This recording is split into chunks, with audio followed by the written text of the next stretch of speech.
Hello! Alors, vidéo du, elle est là. On va parler aujourd'hui juste d'un truc que je trouve super intéressant, c'est l'éducation financière dans les familles déjà riches. Et entre guillemets, les familles qui sont devenues riches depuis cette génération, qui est vraiment très différente. Moi, j'ai étudié autant entouré de commandes immortelles de la classe moyenne, autant avec des enfants très très riches.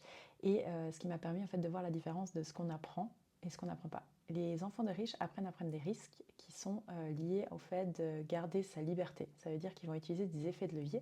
Parce que les enfants de la classe moyenne, même si elle est haute, donc là pour le coup j'ai été dans une famille qui est une de mes coachings et la plupart de mes coachings ils font déjà pas mal d'argent, que ce soit des entrepreneurs, des cadres, des managers, etc.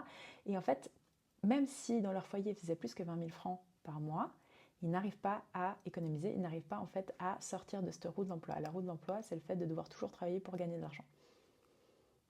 Et en fait, il y a une vraie incompréhension parce que la plupart des gens pensent que si tu fais beaucoup d'argent, donc même si par exemple tu es médecin, t'es riche.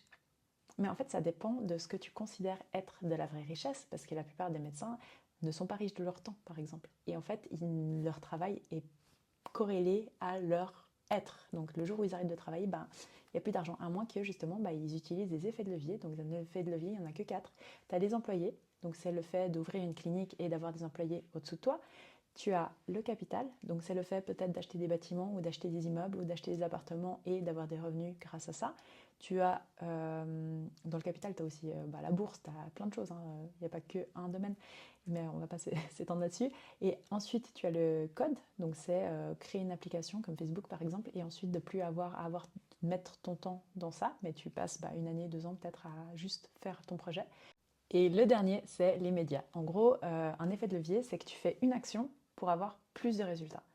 Alors que la plupart des gens qui sont dans la classe pauvre et la classe moyenne vont faire une action pour un résultat.